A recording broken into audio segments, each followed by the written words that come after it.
the Ann Arbor Art Fair, and it's not always just about the artists. It's about the spectators, too. What would the art fair be if there weren't art enthusiasts?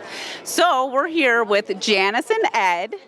Tell us a little bit about yourselves. You're still from New Jersey, right? Yeah, we live in New Jersey. Our younger son graduated from U of M, came back to Jersey for med school, and now he's a third-year resident at Michigan Med. And so we have a great opportunity to come back to Ann Arbor, which is a town that we really love and have frequented over the years. And this is our first visit to the art fair.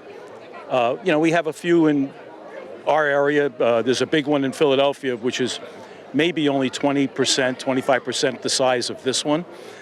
This is like insane. This is just really, really cool, really special to see all of the artists collected in one place. No, I was going to say, we've always wanted to come, and my son's been here for many, many years, and we just never made it. And we finally said that this year that we were going to make it. We heard it's a tremendous, great show. We love doing it. That's our passion. We go to all different craft and art festivals, so we had to be to the biggest one that's in the country. So that's why we're I think here. this one's been going on for like 6 decades now. Really? Yeah. My son, he has stayed when he was in college. He said, "Mom, you're going to love it. You got to come." And we always said, "We'll come." We never did. So here we are. What do you think? Well, we're excited. We just started, so I know there's a lot to see, but it's been really great. But it's just amazing the quality of the work, and it's amazing how much effort these artists put into their products. And so far it's been really exciting to see everything here come together in one place. And the other thing, for other people who are wanting to come, I just think compared to East Coast, the prices that they have here are really more affordable, at least, I think so. It's funny that you say that, because I feel like if you're from Michigan, you think Ann Arbor's expensive because Ann Arbor's like a destination in Michigan. But the East Coast and the West Coast is far more expensive than anywhere in the Midwest. If you're from Philly or New York and you're doing an arts and crafts show, you'd be shocked at how high the prices are compared to what I've seen here. Like, I can maybe buy this or maybe buy that, because I said the prices are much better. Well, you're the favorite kind of person that an artist at the Ann Arbor Art Fair wants, because sometimes people are just browsing. They're not going to buy anything, but you came with an idea in mind. Yes, we did. I always have an idea. I'm a shopper. I always have an idea in mind. She did. So you don't get to pick anything. Just a T-shirt that says, I've been at the art fair. Yeah. Maybe you can get some freebies along the way, huh? Well, did you want to shout out to your son or anyone while you're here? Dr. Jared Gershowitz at Michigan Med, and our daughter-in-law, Stephanie, who is a speech pathologist at Trinity Health in Livonia. Do you have a grandkid here, or is that somewhere else? No. Somewhere else. Well, you can say hello to your grandkid. This is on YouTube. They'll see it. Okay, well, our older son, Jordan, and his wife, also Stephanie, and we have a little 2.5-year-old grandson, Eli, and they're in West Hollywood. Okay, nice. Oh, little Eli, how precious. Eli. Oh, Eli, hi, from the Ann Arbor Art Fair. Hi. We'll see you later. Bye. Pop, say hi.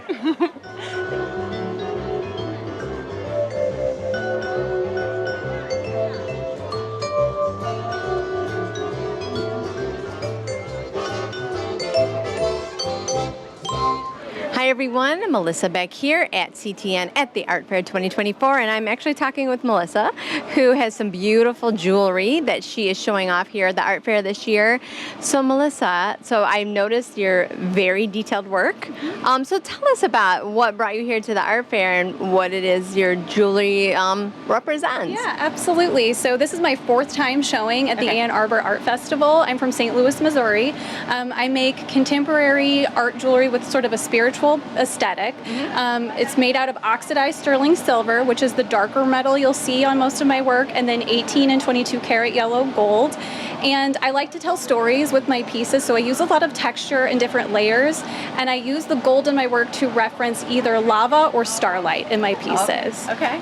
So you're wearing some, so let's talk about what you have on. Yeah, so the ring that I'm currently wearing is a statement ring from my Primordia collection, which is all about how the earth creates new land. So the blackened silver with all this sort of rugged texture is meant to represent like a primal landscape of lava rock, and then the gold represents energy kind of radiating out from the core of the planet.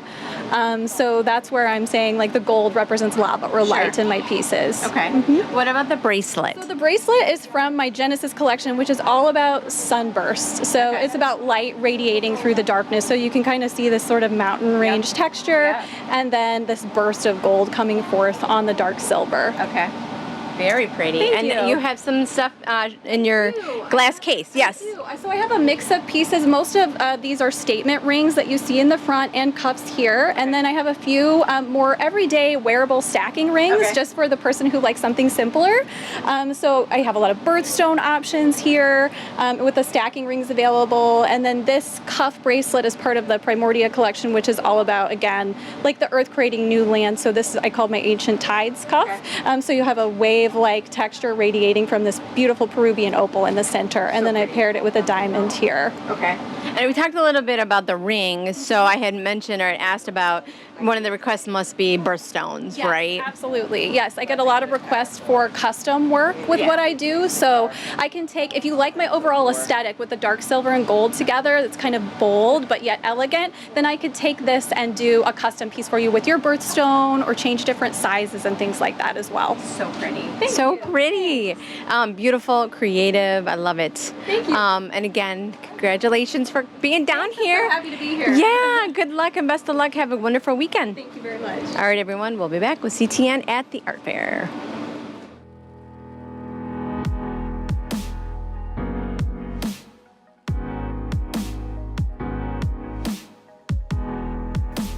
Argo Park and Nature Area is a 22-acre linear park on the east side of the Huron River. The Argo Canoe Livery is a busy spot drawing crowds looking to rent canoes, kayaks, and rafts to paddle down the Huron River. Restrooms, a shelter, a public boat launch, a fishing pier, and the Argo Dam are all near the Argo Livery. The Argo Cascades are a popular attraction with a series of 9 small rapids, rock chutes, and pools serving as a bypass channel to connect Argo Pond to the Huron River. Argo Pond is the central feature between Bandamere Park and Argo Nature Area. For more information, visit a2gov.org/parks.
Hi, my name is Ken. This is CTN at the Art Fair, and I am here with Oscar Matos Linares. All right. So Oscar, so what can you go and tell us about your art you have on display here at the Ann Arbor Art Fair?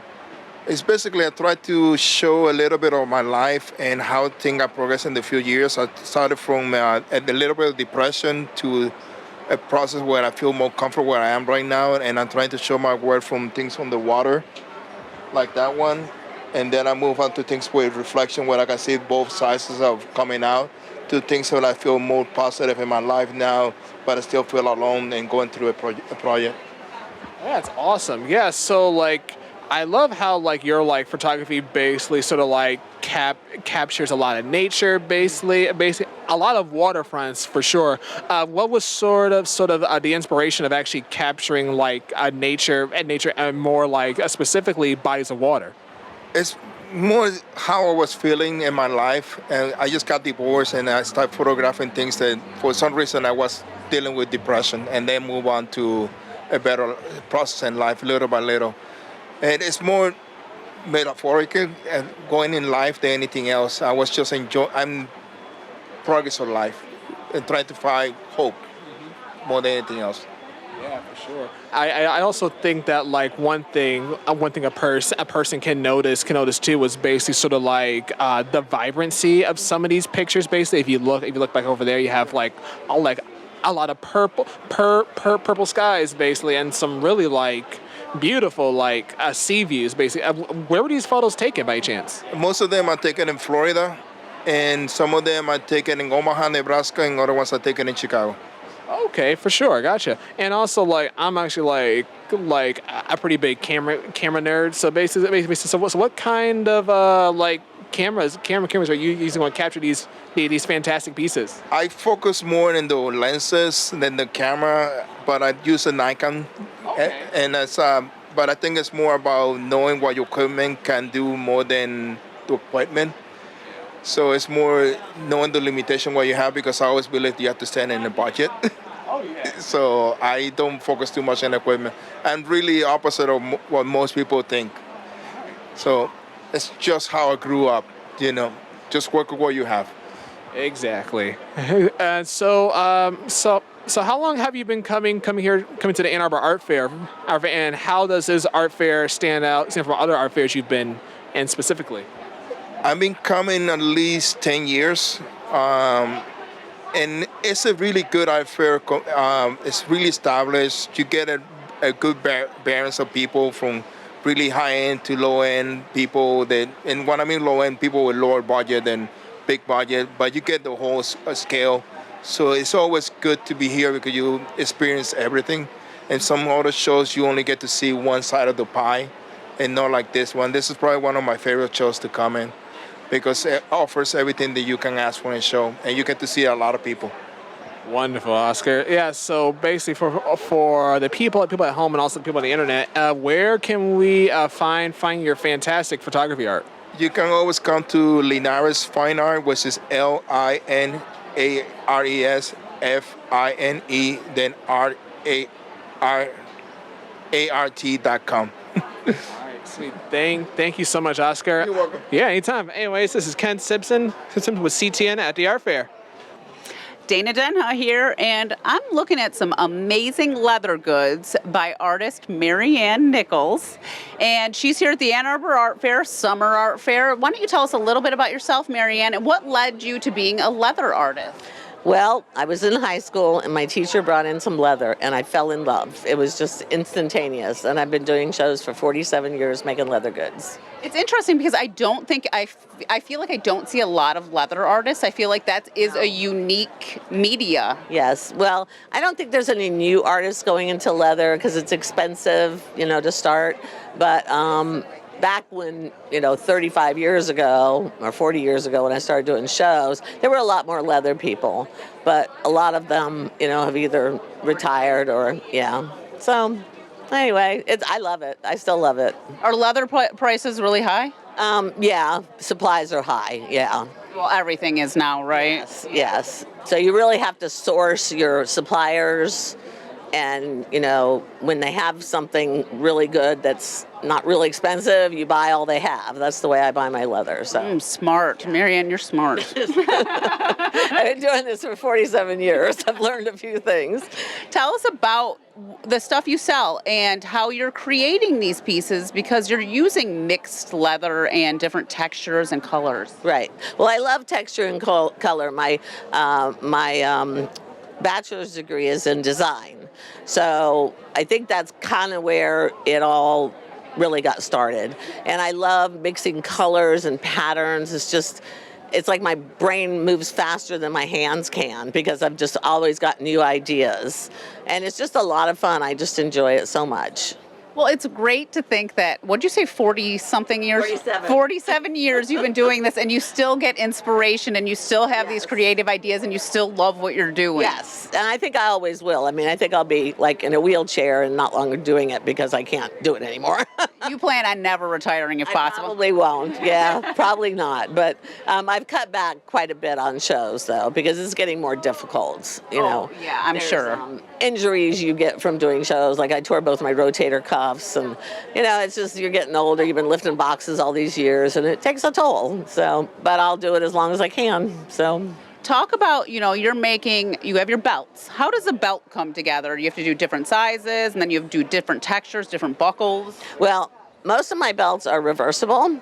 So they're a texture on one side and then plain on the other side. And usually the other side is either black, gray, brown, navy blue, and then I mix it with a separate color on the other side, and you can switch it around. You know, you can change buckles, and we size them when you buy them, so they're custom sized to you. They're not. You don't have to go in the store and buy a plastic belt that's already sized and it doesn't fit, and then it falls apart 3 weeks later. Well, that itself is worth it, because I feel like you buy a belt and you're like, it's either like you have too much hanging or too little. Right. Yeah. And the belts you buy in stores now, they're not leather. They're like painted fabric and cardboard. I mean, it's really bad. Oh, you can tell, like, after you wear a belt for a while and then it breaks, and you can see that it's fake. Right. Yeah. That's because the center of it is cardboard, so where you cinch it, that's where it breaks. Yeah, but leather doesn't do that. It'll last forever. Well, I will tell you, this is like one of the best smelling booths. You come in here and you're just like, leather. It's wonderful. I love the smell of leather. I have always loved it, and I still do. Well, I would hope so. People come in my house and they're like, oh my God, it smells so good in here. But I do. I love it. I love it very much. It's nice to be making a living doing something you love. Yeah, and it's hard to come by. I don't think a lot of people can say that about their careers, that they love what they do. That's true. Yeah. So it's nice to make something that lasts. I mean, I have bags I made 25 years ago, and they're still, good because they're hard to wear out. Yeah, well, that's the beauty of leather, right? That's right. Get the real thing. Yep. Tell us about your bags, and like you have different sizes. The shapes are sort of similar though, but I like that sort of shape. That's a good functional shape. Right. Well, I do an asymmetrical shape in a couple of different bags, and then I think the most important thing with a bag, for ladies anyway, is the pockets. They need pockets. Yeah, because our pants don't have them. Right. So, I always have a cell phone pocket on the outside of my bags, because you don't want to, your cell phone's going to go to the bottom of your purse, and you don't want to dig through everything. Mm-hmm. Cell phone pocket takes care of that. So you need a couple of pockets, but not 15, because then you won't know where anything is. And there's just, being a woman, I kind of know what works and what doesn't. Mm-hmm. So, I have customers come back year after year after year buying bags because they just love my styles. Yeah, and you know what you're talking about. I agree. Everything you're saying. You're like, you need some pockets, not too many. Right. Because the bag I have today is just an abyss. Yeah. And it's just, what am I going to grab? What's coming out? Yeah. Yes. And you have really lovely wallets, too, that you could get with your bags. And a man could get a wallet. Yep. And I still do checkbook covers, because there actually are people out there who still use checks. I actually have some checks still. I don't know if that ages me. So people say, do people really still use checks? Yes, they do. I use checks. So but they want a nice leather cover, not that plastic thing that comes from the bank. So, and I make little portfolios that people love. And mine, the one on my desk there, is 47 years old. That's one of the first ones I ever made. Yeah. And it still looks good. Do you have to use like a certain kind of machine, sewing machine for leather? Yes, you need an industrial walking foot. It actually has 2 feet. So when a regular sewing machine just goes like this, and it pulls the fabric because it's not that heavy. You can do it. But a walking foot is 2 feet, so it walks like this, and it walks. And that, because the leather is heavy, so it has to be able to walk it through the needle. So that's what you need. It's a big motor. It's a big sewing machine. How big is that needle? Is it huge? Yeah. When it goes to your finger, it hurts a lot. I would assume you get a lot of needle injuries on your Not fingers. too many, but when you get one, it's memorable. Oh, I don't want one. No, you do not. Well, is there anything else you'd want to talk about your booth or I'm anything? glad to be in here in Ann Arbor. I'm so glad we have nice weather, and this is like an anomaly, so I'm just going to enjoy the whole weekend. Oh my gosh, I don't think I've ever been to the art fair in a 70-degree day. I know. I'm just loving it. Do you have social media, website, anywhere people can go? I do not have a website, but you can always get in touch with me through email or text, and I don't really sell online because I have to like size things for people and things like that, so it's kind of different. So, and I think leather, the feel of it and the smell of it is really the catcher on it, that makes you really want leather. So it's kind of difficult doing it online. Plus, I'm old and I don't know how to do that kind of stuff. All right, that's fine, as long as you're making the money to do it. Yeah. But I've been really happy for 47 years doing what I love, and it's perfect. It's the perfect life. Well, and you are so right. I could just stay in here and smell with you all day. Well, feel free to stay and visit. Well, thank you so much, Mary Ann. You have a wonderful talking to you. Oh, thank you. Thank you. It will be, I'm sure. Look at all the people here. Yeah.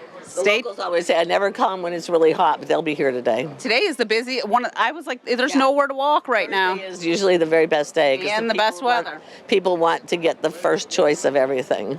Yeah. Smart thinking, smart thinking. Yeah. Stay tuned for more from the Ann Arbor Art Fair. Stay tuned.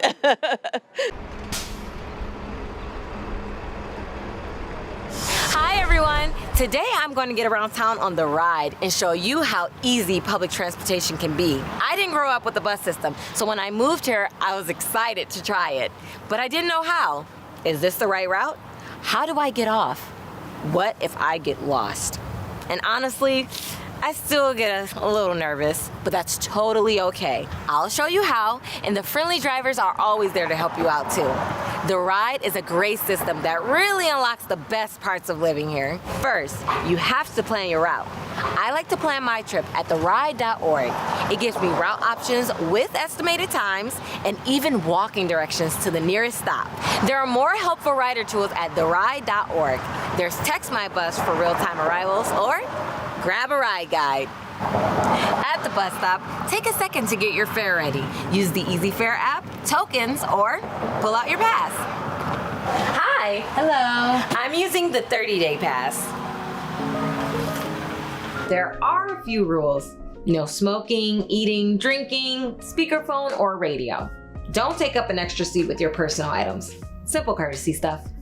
I like to read or get some work done on my commute. I'm going to head to the top of the stairs and leave these front seats for seniors and people with disabilities.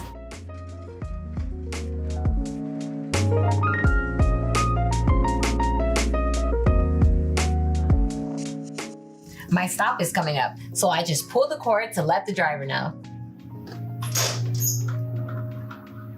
Exit from the back door.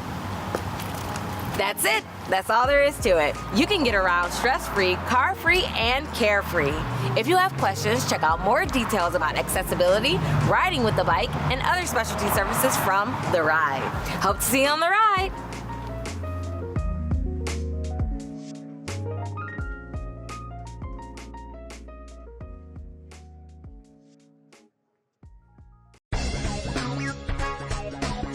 Since October 2015, Ann Arbor Inclusive has been produced by CTN and the Ann Arbor Commission on Disability Issues. The show has featured numerous guests with or without disabilities to discuss issues such as health, politics, and wellness. Thank you, CTN, for your service in providing Ann Arbor residents with the wonderful opportunity to create television programs. Congratulations to CTN on its 50th year anniversary.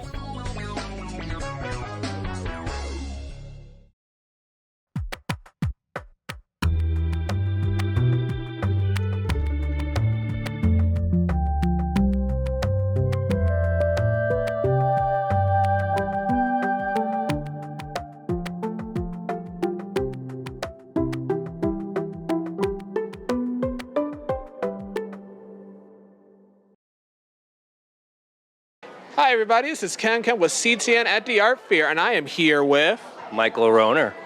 All right, so Michael, so you have this like fantastic art, just nature, birds, animals. So what can you tell us about your stuff? Oh man, so I'm a self-taught artist. I do pen and ink illustrations with mostly watercolor on paper, animal totems, all animals in my booth, and yeah, I spend a lot of time on them.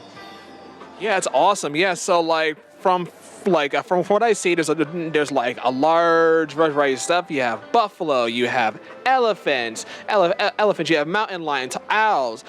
Yeah, basically, yeah. So I'm kind of curious. What was your fascination, also / inspiration of picking animals as your subjects? Oh, I was raised around.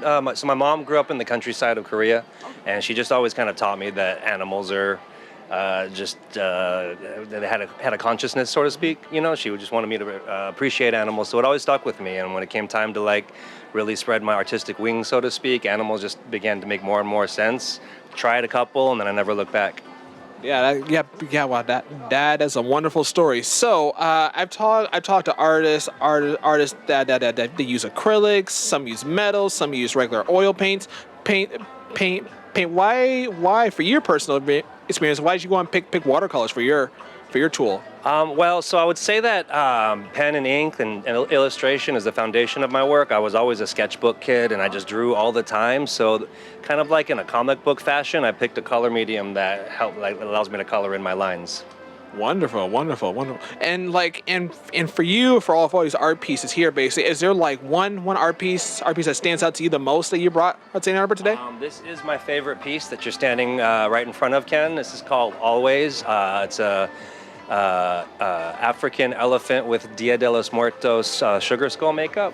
Looks kind of like a painted Indian elephant, so people can kind of resonate with it the way it looks up front, and then you take it in and you realize it's a Day of the Dead elephant, remembering family and loved ones, and those that we always want to carry with us.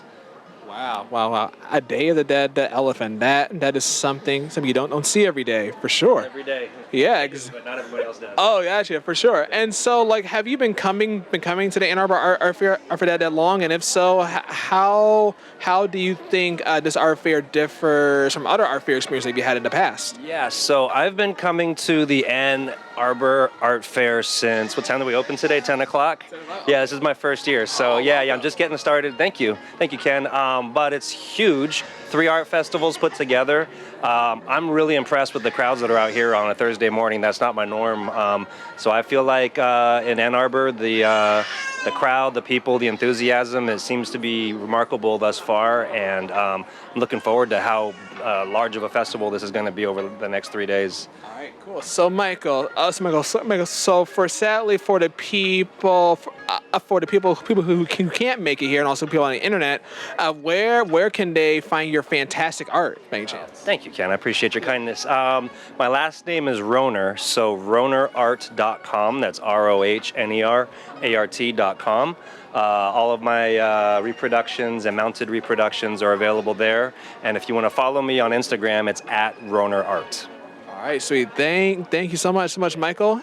This is Ken with CTN at the Art Fair.